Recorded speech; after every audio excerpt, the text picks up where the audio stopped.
अस्सलाम वालेकुम। आई-टेक तालीम की जानिब से मैं हूं ज़ुबैर इफ्तिखार और आप देख रहे हैं C sharp tutorial for beginners. C sharp में हम कंप्लीट कंसोल पे काम करेंगे। हम अपना फर्स्ट प्रोजेक्ट बनाएंगे तो उसकी आउटपुट हेलो वर्ल्ड हम कंसोल पे देखेंगे। और सबसे पहले हम स्टार्ट करेंगे विजुअल स्टूडियो से। विजुअल स्टूडियो 2017 हम यूज़ करेंगे। और सबसे पहले हम लिटिल बिट इन्वायरमेंट को देखेंगे कि कैसे इन्वायरमेंट एडजस्ट किया जाता है, और उसके बाद हम अपना फर्स्ट प्रोजेक्ट क्रिएट करेंगे। फर्स्ट प्रोजेक्ट में हम देखेंगे कि what is namespace and what is console system and built in methods. तो स्टार्ट करते हैं। सबसे पहले विजुअल स्टूडियो को स्टार्ट करेंगे।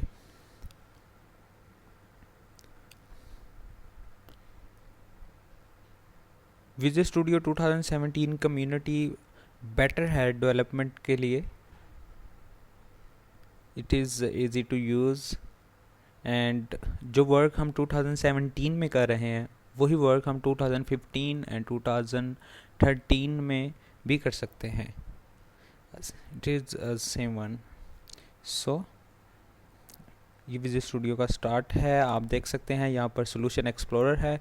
यहाँ पर हमारे प्रोजेक्ट से रिलेटेड तमाम फाइल्स मौजूद होती हैं, और यहाँ पर उसकी प्रॉपर्टीज़, किसी भी फाइल की सोर्स और या किसी भी जो हम बटन्स और डिफरेंट हम पैनल्स यूज़ करते हैं उसकी तमाम प्रॉपर्टीज़, उसके कलर, सोर्सेज सब यहाँ पर बेसिकली शो होता है प्रॉपर्टीज़ में।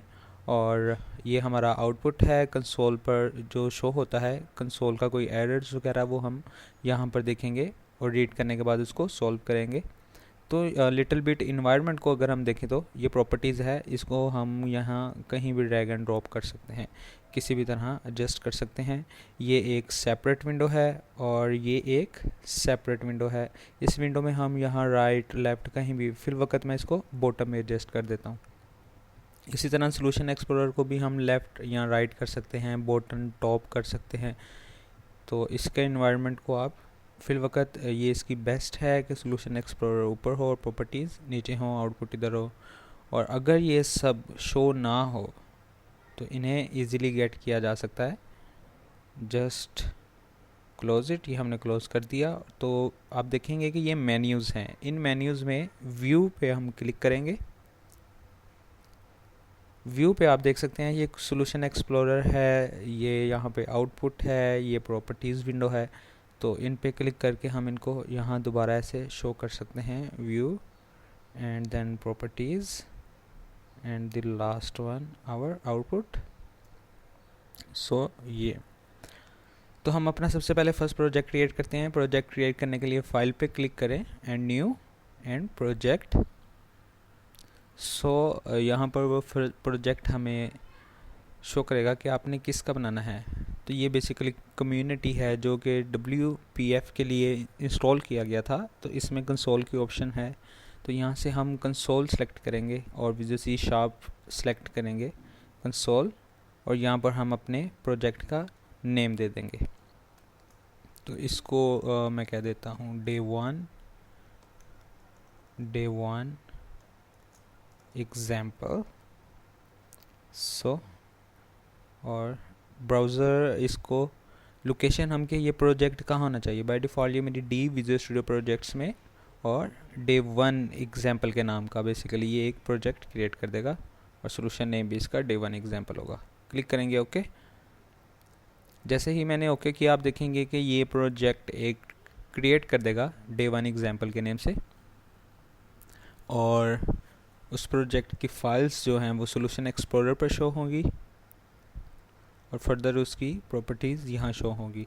और जो फाइल एक ऑटोमेटिकली ये एक क्लास भी क्रिएट कर देगा। जो प्रोजेक्ट हम क्रिएट करें, ये जो क्लास क्रिएट करेगा वो program.cs होगी, और वो प्रोग्राम हमें यहाँ पर शो होगी।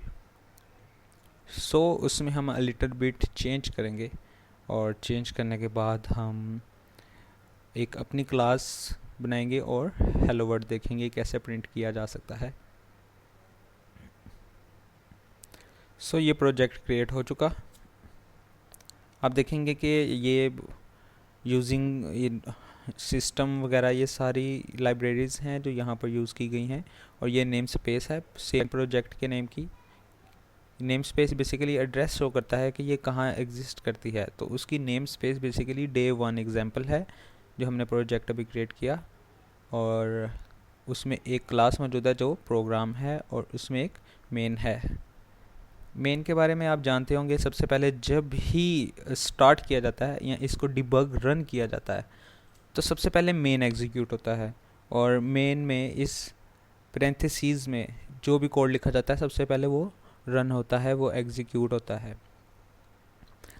हमें यहाँ पे देखेंगे सोल्यूशन एक्सप्लोरर पर ये हमारा प्रोजेक्ट है और इसमें डे 1 एग्जाम्पल का एक हमारा प्रोजेक्ट फोल्डर है, और आप देख सकते हैं कि इसमें ये फाइल्स हैं और इसमें ये सी शार्प का प्रोग्राम की एक क्लास है। हमें ये रिक्वायर्ड नहीं है, I am going to delete it. Okay, हम एक अपनी क्लास बनाएंगे। तो क्लास अगर मैं इस पर राइट क्लिक करता हूँ डे 1 एग्जाम्पल पे अपने प्रोजेक्ट के ऊपर और ऐड करते हैं, तो अगर मैं यहाँ पर क्लास ऐड करूँगा तो डायरेक्ट क्लास यहाँ पर शो हो जाएगी program.cs की जगह। हम एक बेटर मेथड यूज़ करते हैं। हम पहले एक फ़ोल्डर बनाते हैं, उस फोल्डर को मैं नेम दे देता हूँ example1। ओके, और इसमें हमारा example1 पे हम राइट क्लिक करते हैं और इसमें हम एक क्लास ऐड करते हैं। क्लास कौन सी होनी चाहिए, सी शार्प की, और वो क्लास होनी चाहिए, और .cs उसका नेम रख देते हैं हम example1। क्लास का नेम है example1।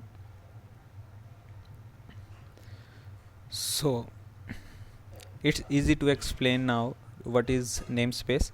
आप देखेंगे कि नेम स्पेस बेसिकली वो प्रोजेक्ट का एड्रेस शो करती है कि ये क्लास कहाँ एग्जिस्ट करती है।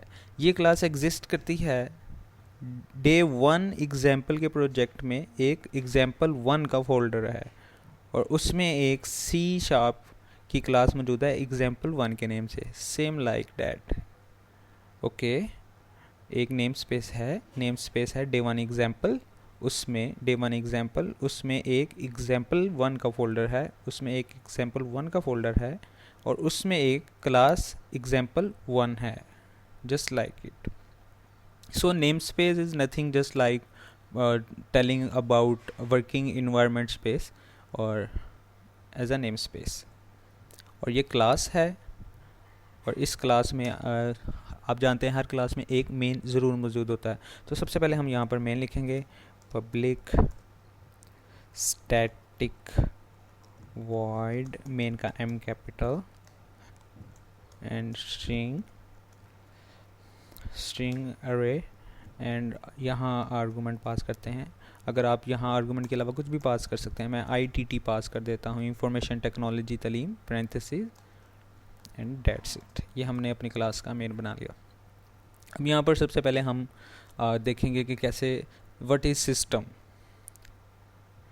We need to discuss what is system, then we discuss about console. तो सिस्टम बेसिकली यहाँ पर हम लाइब्रेरी यूज़ करें सिस्टम की। अब अगर मैं यहाँ पर यूज़ ना करूँ सिस्टम की लाइब्रेरी, तो जब भी मैं कंसोल को यूज़ करूँगा तो यहाँ पर सिस्टम रिक्वायर्ड होगा, जस्ट लाइक डैट। कि अगर मैं यहाँ पर कंसोल लिख रहा हूँ, कंसोल डॉट राइट लाइन, आप देखेंगे ये कंसोल का एक फंक्शन है राइट और राइट लाइन। ज़रा बैक अगर मैं जाऊँ तो कंसोल डॉट करता हूँ तो कंसोल के जितने फंक्शन है, जो बिल्ट इन फंक्शन है जो कंसोल हमें देता है यूज़ करने के लिए, वो तमाम हम यूज़ कर सकते हैं। बैकग्राउंड कलर्स और एरर्स एवरीथिंग, इन्हीं में हम यूज़ करेंगे राइट और राइट लाइन यूज़ करते हैं कंसोल पर आउटपुट के लिए। अब राइट और राइट लाइन में ये डिफरेंस है कि राइट बेसिकली सिंगल लाइन में ही, एक ही लाइन में प्रिंट करने के लिए इस्तेमाल किया जाता है, जबकि राइट लाइन सेम लाइन पर प्रिंट करने के बाद नेक्स्ट लाइन पर शिफ्ट हो जाती है, just like print and println in Java. तो इसमें हम आर्गूमेंट पास करते हैं। Our first argument will be hello world, और इसको हम क्लोज कर देते हैं। अब इसको सेव करते हैं Ctrl+S से, और देन मैं इसको यहाँ से स्टार्ट करता हूँ। आप देखेंगे कि जैसे ही मैंने स्टार्ट किया एक स्क्रीन कंसोल की ब्लैक स्क्रीन शो होगी और वो रिमूव हो जाएगी।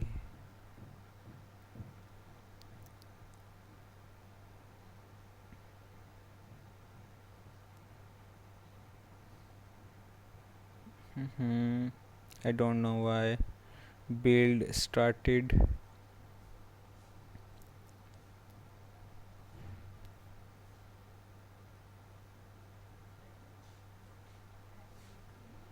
Hey, are you there? Build succeeded. अभी कंसोल शो होगा और डूम गायब हो जाएगा। ये प्रॉब्लम बिगिनर्स को बहुत ज़्यादा होती है कि why it's not showing this. So आप देखेंगे ये इसने कंसोल शो किया, अभी complete build succeeded, now it is ready, simple for simple one example ready, और इसने शो किया और क्लोज हो गया। सो वो इस वजह से क्योंकि इसने अपनी स्टेट पूरा प्रोग्राम रन किया है मगर अपनी स्टेट को होल्ड नहीं किया। तो हम यहाँ पर डिबग स्टार्ट विदाउट डिबगिंग कर सकते हैं, फिर ये अपनी स्टेट को होल्ड करेगा। उससे बचने के लिए हम क्या करते हैं, हम कहते हैं कंसोल डॉट रीड की। रीड की यहाँ पर यूज़ की जाती है कि जब तक यूज़र कोई इनपुट ना कर दे, यूज़र से कोई की आप रीड ना कर लो, तब तक कंसोल को आपने उसी स्टेट में रखना है, उसे क्लोज नहीं करना। सो जब तक कोई हम यूज़र से कीबोर्ड से की क्लिक नहीं करेंगे तब तक वो स्टेट फिनिश नहीं होगी। सो हम सिस्टम की बात कर रहे थे लिटिल बिट। सिस्टम यूज़ किया जाता है लाइब्रेरी, जो कि कंसोल एक सिस्टम की लाइब्रेरी है जो इसको सपोर्ट करती है। फर्स्ट करें कि यहाँ पर अगर मैं सिस्टम यूज़ नहीं करता तो आप देखेंगे कि यहाँ पर एरर शो होगी एक, और इस एरर में अगर मैं सिस्टम लिख देता हूँ एक सिस्टम डॉट, तो आप देखेंगे एरर रिमूव होगी सिस्टम डॉट। सो यहाँ पर जब भी कंसोल की मैंने कोई भी फंक्शन यूज़ करना हो, जैसे राइट लाइन मैंने यूज़ किया है, तो उसके लिए मुझे यहाँ पर सिस्टम लिखना ज़रूरी है। तो जब भी फ़र्ज़ करें मैं कोई बड़ा सॉफ्टवेयर हम बनाने जा रहे हैं तो उसके लिए हर मरतबा हम सिस्टम नहीं लिखेंगे कंसोल के साथ। सो हम इसको एक ही मरतबा इंपोर्ट कर लेते हैं अपने प्रोजेक्ट में, ताकि इसको बार बार ऐसे लिखने की ज़रूरत पेश ना आए। सो अगेन हम यहाँ लिख देते हैं यूजिंग सिस्टम। सो ये हमने प्रोजेक्ट में अपने यूज़ कर ली लाइब्रेरी जो इसकी बिल्ट इन है। सो हम एक दफ़ा फिर इसको रन करके देखते हैं।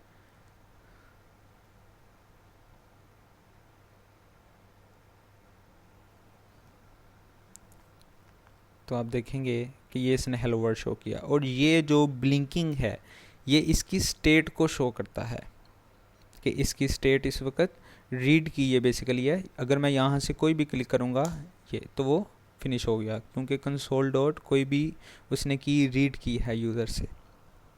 सो इट्स क्वाइट क्लियर कि what is namespace, what is console, what is system and what is built in methods.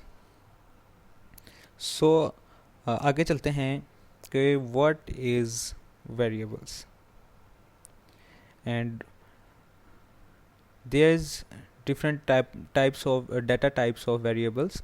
अब हम डाटा टाइप्स देखेंगे। डाटा टाइप्स हैं बाइट्स, और ये है स्मॉल बाइट्स, एस बाइट्स हैं, और ये शॉर्ट है, ये यू शॉर्ट है, अनसाइन शॉर्ट है, ये इंट है, ये अनसाइन इंट है, ये लॉन्ग, इसी तरह ये float, double, decimal, character, string हैं, और ये इनकी रेंजेस हैं।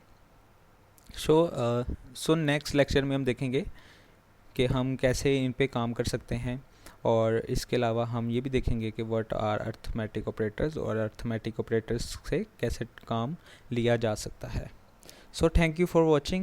If you think it is helpful for you, then please subscribe my channel. Allah Hafiz.